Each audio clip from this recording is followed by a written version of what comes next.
What's worse than a bigot accusing gay people of the deliberate and intentional spread of HIV?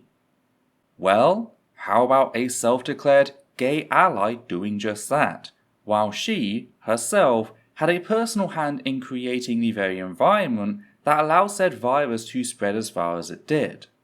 Oh, did I also mention that she's doing this while simultaneously mocking a recent hate crime incident in which someone physically assaulted 5 trans women? This one is extremely infuriating to say the least, yet it acts as a diamond quality reminder of who the LGB alliance serves as a cover for. That's right, this self-declared ally is one of them. But before we learn more, a quick content warning for the following: chlamydia, hate crime, physical assault, bullying, suicide, substance abuse, victim blaming, child sexual abuse, and HIV.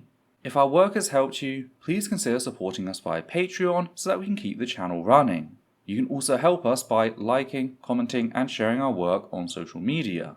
I'd also just like to take this time to remind our viewers that the statements made throughout our videos are the opinions of myself, the host, based on the evidence I have available to me. They are not and should not be taken as unquestionable fact, which is why we reference everything, because we're fallible. Thus we strive to give you, the viewer, the ability to check all evidence yourself in order to make up your own mind, which is what the reference numbers in the top left corner are for, being numbers that match up with the reference list found in the transcript linked down below. As such, we encourage all viewers to do their own research to reach an informed conclusion about the topic. Hi there, my name is Ethel Thurston, she, her, they, them, and we're here to discuss Baroness Emma Nicholson. She's someone we've covered on the channel before, namely how she's a close and personal friend of J.K. Rowling with an open history of anti-abortion action, debunking Rowling's claim that she and the greater gender-critical movement does anything to protect women. So, why are we talking about the Baroness again? Well, she recently set out to accuse gay and bisexual people of being responsible for the spread of HIV as a defense of the fact that she voted in support of Section 28. For those of you from outside the UK, Section 28 refers to a series of horrific laws introduced under the well-known public toilet, Margaret Thatcher, that prohibited local authorities from quote-unquote promoting homosexuality. This included schools, and seeing that this was the late 80s, what constituted as promoting homosexuality was anything remotely inclusive, including the mere suggestion that gay people have a right to exist and shouldn't be abused or bullied. Don't believe me? Well, why don't we listen to the Iron Urinal herself? But it's the plight of individual boys and girls which worries me most. Too often, our children don't get the education they need, the education they deserve. And in the inner cities, where youngsters must have a decent education if they are to have a better future, that opportunity is all too often snatched from them by hard left education authorities and extremist teachers.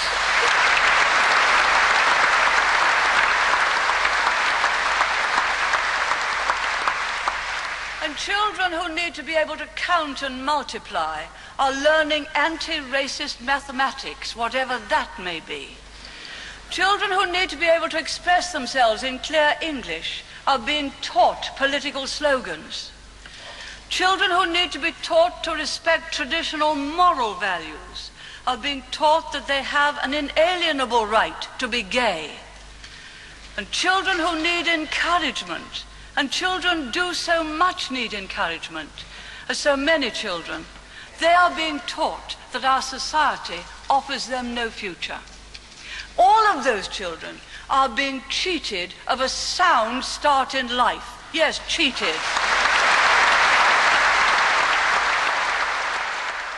So not only did Thatcher object to treating gay children with basic human respect, but she also spouted racist talking points that would be at home among American Republicans more than 30 years later. Section 28 went on to have a massively negative impact on the lives of LGBT+ folk in the UK, particularly in schools, both for students and staff. Because if you're a member of staff who was LGBT+, you could and would be fired if that information ever came out, and there were no grounds for discrimination, as your very existence was seen as inherently political.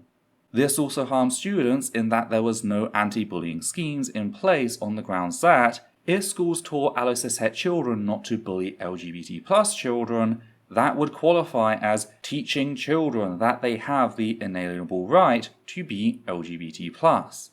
This ensured that bullies were not only left alone, but that they were actively defended by schools. There were systems in place, actual laws limiting a school's power to put an end to the physical and psychological torment targeted at LGBT+ children. That is the environment Section 28 created. The harm caused by said laws was so pronounced that it was still being felt back when I was in school, even 10 years after said laws were repealed at the turn of the millennium.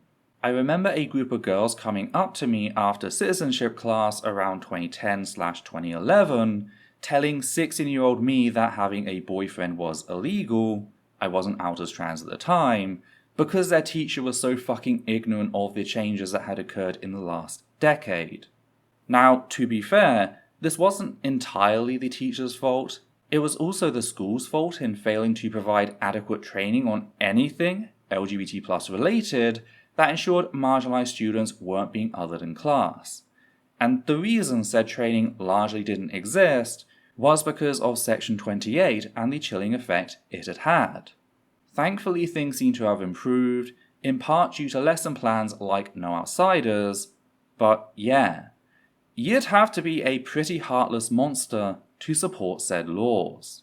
Which brings us back to Baroness M N Nicholson and how, in response to a member of the LGBT+ community calling her out for fake support, she responded, declaring that, quote, "Simon, I am seriously thinking of you and those like you as wishful of AIDS unchecked. I voted for Section 28 when there was no immunization nor cure. But you and yours wish schools to teach the very behavior that was the only known cause of AIDS. I, as VP of Charity Crusade, did not." End quote. Jesus fucking Christ, woman! What the hell is wrong with you? Something I've realized recently is just how desensitized I become to a lot of the shit I'm responding to day to day. When you've read or listened to the same horrific statement over and over, it can have a numbing effect. There are very few things that I cover that I feel are as horrific the 5th, 10th, even 20th time I see them as it is the first time. And this is one of them. If anything, it gets worse the more you look at it. Just the fucking nerve on this bigoted piece of shit to pretend like laws explicitly created to deny kids the basic acknowledgement and support found in statements as simple as "it's okay to be gay" was done out of some sort of benevolence.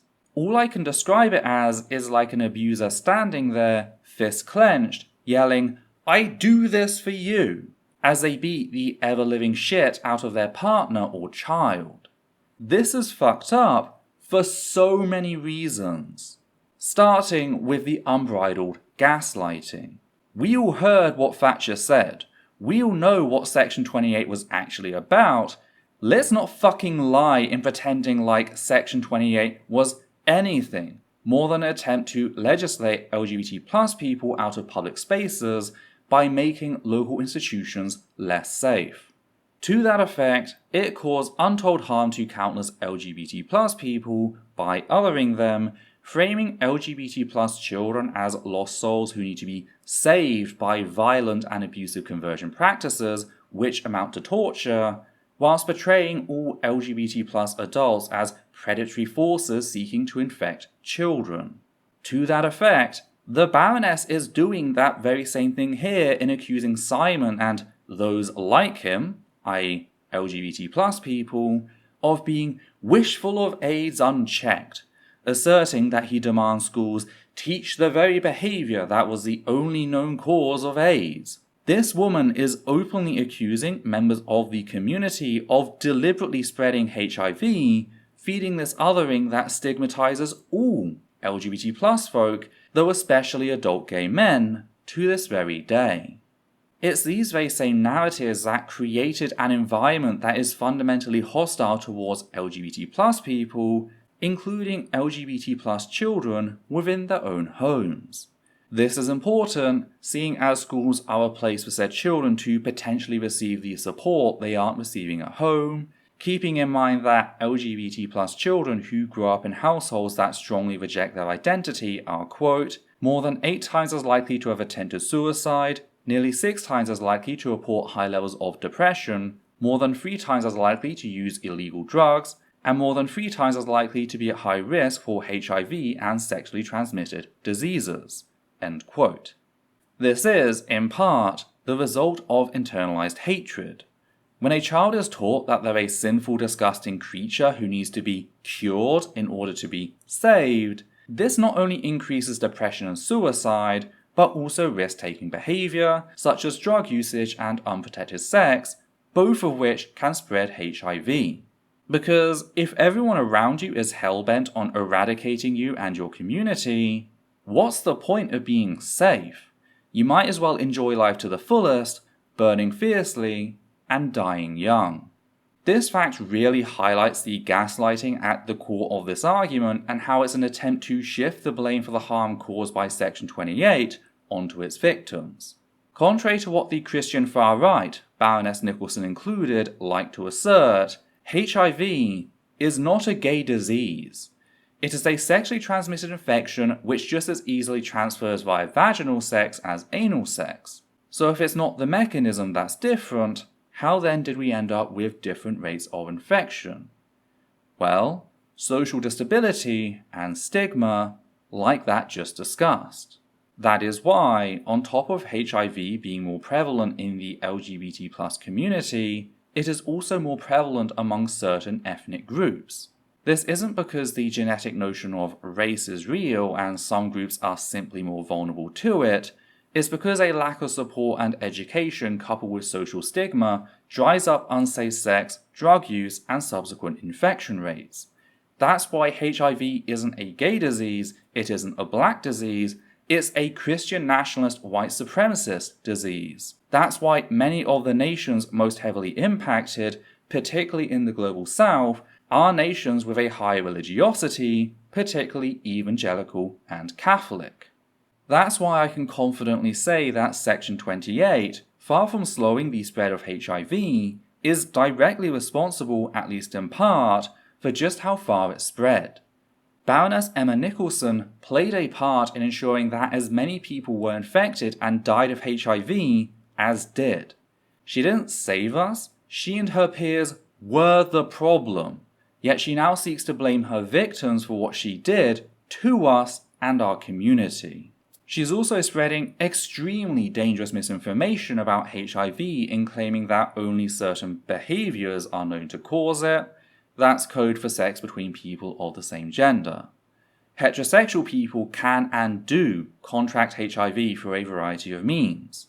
This is something we knew very shortly after HIV emerged, yet is a fact that was deliberately downplayed by people such as Baroness Ethel Nicholson, since it threw a wrench in the whole gay virus message she and her peers were promoting as a means to exclude LGBT+ folk from public spaces, the very same message she has repeated here in this tweet. This rhetoric is outright dangerous in how it lulls heterosexual people into a false sense of security, which is why the Baroness's claims to have been on the board of a HIV charity, far from vindicating her, condemn her. She has zero excuse for spreading such harmful misinformation, yet seemingly revels in it. It also calls one to question how much her support for the virus in voting in support of Section 28 was incompetence. Again, the fact that HIV could spread between sexual partners of any combination was known early on, yet was deliberately suppressed by those seeking to demonize LGBT+ people. Yet Nicholson, being on the board of a HIV charity, would have been privy to said information, meaning said violence was likely an active choice rather than an ignorant blunder. Thing is, whilst there might not have been a cure on the horizon at the time, there were and are simple means of tackling HIV.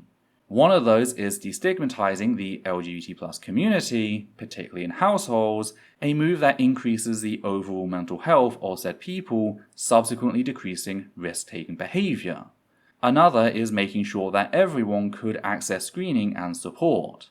Both of these things would have slowed the spread of HIV and extended the lives of those infected. Another way was via comprehensive sex and relationship education in schools. A 2007 meta-analysis of 80 studies on sex education found that comprehensive sex education, i.e. sex education that included discussions about same-sex intercourse, reduced risk-taking behavior like unprotected sex by more than 60% compared to no sex education or abstinence only. So it decreases the actual thing that transmits HIV, regardless of a person's sexuality. Sadly, this wasn't an option at the time, seeing as Section 28 legally forbade such education in schools, putting every single child at risk.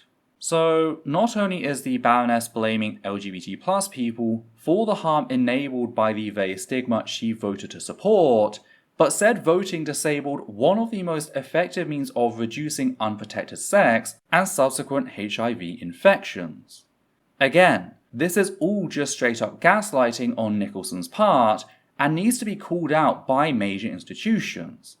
This is old school anti-gay bigotry, and the fact that she feels comfortable asserting this should be setting off alarms. Which just leaves us the why. Why did Baroness Emma Nicholson feel the need to flagrantly attack the gay community? Well, it all leads back to the LGB alliance. This whole ordeal began when the Baroness took to Twitter, posting a photo of herself attending the LGB Alliance's 2024 annual conference, to which a fellow anti-gay bigot replied, stating that she looked fabulous and that they were glad she enjoyed the conference, quote, despite the unwarranted disruption, end quote. I wonder what disruption that could be.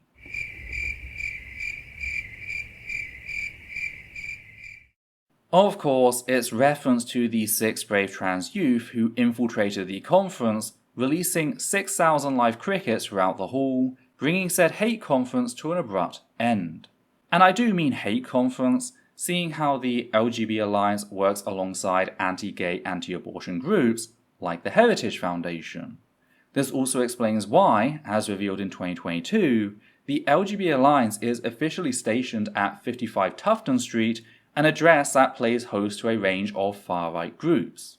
To add to this, the LGB Alliance's founders have engaged in open anti-gay rhetoric. Take Malcolm Clark, who argued that LGBT+ inclusive education acts as, quote, unnecessary encouragement to predators, end quote, specifically, quote, predatory gay teachers, end quote. Suffice to say, I can see why the Baroness would feel right at home amongst said old-school anti-gay bigotry. We of course covered the events in our recent video, J.K. Rowling supports pro-child predator conference, bringing light to the facts that Rowling digitally attended, showering attendees with praise, in spite of the LGB Alliance's documented history of platforming people who then use said platform to sexualize minors. Up and down the country and around the world, girls are removing breasts that have never known a lover's caress. Remember what I said about those few things that horrify me no matter how often I see or hear them? Yeah, this is another one. I honestly wish more people were talking about this in relation to the LGB Alliance, as currently, I feel like I'm screaming into the void about this, a fact that's all the more depressing once you discover that I was raped as a 6-year-old child. I've come to see the flagrant hypocrisy in how society loves to say that it dragged predators, yet when you show it one, very rarely sticks to its word. We of course go into greater detail about said clip and how it's reflective of core gender-critical beliefs, namely that all people assigned female at birth, including children, are a sexual resource which is being stolen from them by the LGBT+ community in our previous video. It's a twisted example of mirror propaganda, revealing how the gender-critical crowd is set in believing that we must be grooming children, as that's all children are to them, objects to be groomed and subsequently abused. So do check that video out for more information. But yeah, a group of kids not wanting to be stripped of their bodily autonomy infiltrated the conference and successfully shut it down via direct action. That's what this post is referencing. Said kids have a fundraiser set up in case you'd like to support them, so I've gone ahead and linked that down below. Returning to the post, the Baroness commented on the disruption, declaring the fact that 6 children felt the need to endanger themselves in a desperate bid to stop those that would do them harm as a, quote, measure of the LGB Alliance's success story, end quote, leading someone to promptly ask why the fuck she felt the need to get involved. The Baroness tried to dodge the question with an execution joke, which rings a hell of a lot differently coming from an actual fucking Baroness. Also, I could only imagine the uproar if I or any other trans person cracked a joke about going French and rolling out the guillotines. Like, I'd never hear the end of it.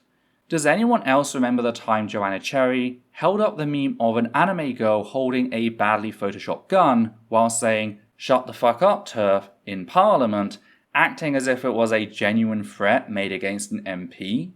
And the tweet is a cartoon depiction of somebody making the V sign, not V for victory, the other one, and holding up a gun and pointing it outwards.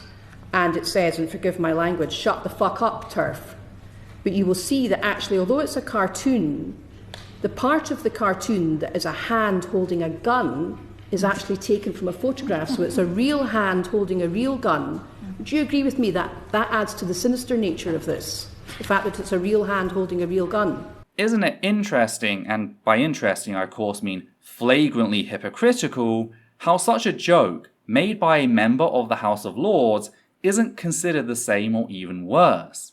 I don't think it's unreasonable to expect an actual politician to act better than some online shitposter, but then again, maybe that's just me. Maybe I'm the weird one. Returning to the thread, that's when another bigot inserted themselves to make a variant of the attack helicopter joke, a joke that was already tired upon landing.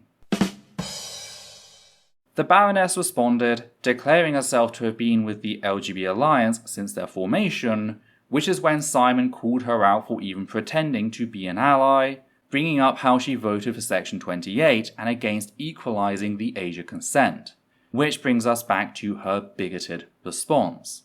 So yeah, quite the indictment of those supporting her, really showing us just how without merit the whole LGB part of the LGB Alliance really is.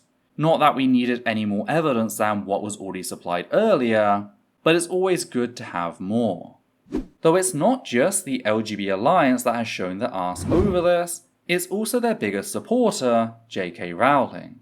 Just 3 days after this bigoted spectacle, Rowling was openly promoting the Baroness via her Twitter. Rowling held the Baroness up as some brilliant writer as they openly mocked a recent hate incident that occurred during a Bangface Festival, which is a queer inclusive event that took place in Butlin's Skegness. Said hate incident involved a member of security singling out and assaulting no less than 5 trans women for the human act of using the bathroom.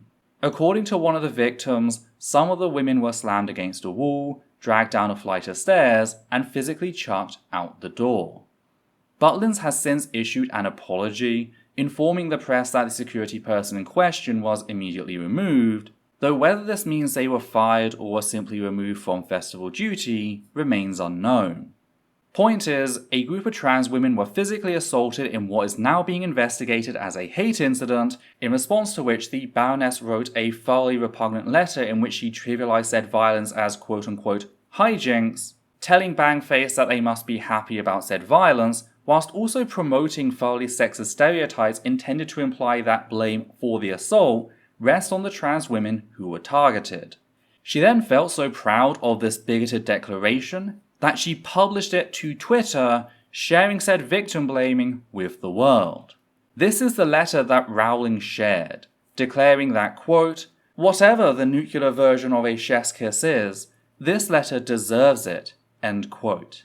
As mentioned earlier, we covered Rowling's connections to the LGB alliance in our previous video regarding the Crickets, specifically Rowling's close and personal friendship with Alison Bailey, the woman who openly sexualized trans youth earlier, along with Rowling's view that Lolita, a story in which a 38-year-old man kidnaps and rapes a 12-year-old girl, is a, quote, great and tragic love story, end quote. So again, do check that video for more on Rowling's flavour of gender-critical fascism.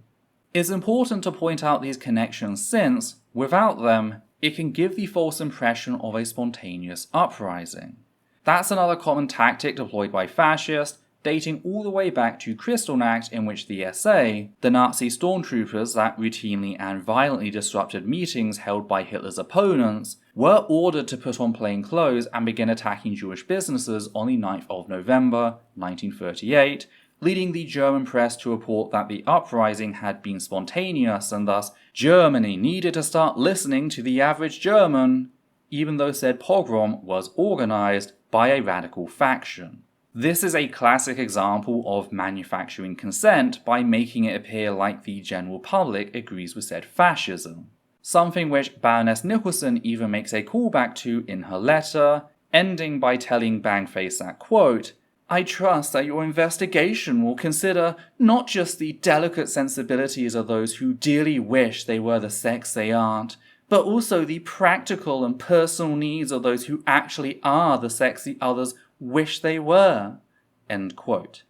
Not merely trivializing physical violence as a silly violation of delicate sensibilities, but clearly presuming to speak on behalf of cis women, even though cis women are more likely to support trans equality than cis men, equality that includes access to public spaces such as bathrooms.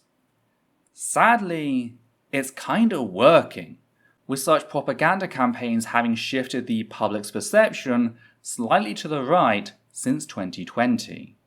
Another person who couldn't help but make an ass of themselves was former comedy writer turned full-time joke, Graham Linehan, who took to Twitter asserting that, quote, Section 28 came about because leftists allowed the pedophile information exchange to gain massive traction in society, just as people like Simon are now enabling men like this, end quote. An assertion Morgan Stevens rightfully shut down, pointing at how policies such as Section 28 taught gay children to hate themselves, psychological violence Linehan was supporting in his tweet.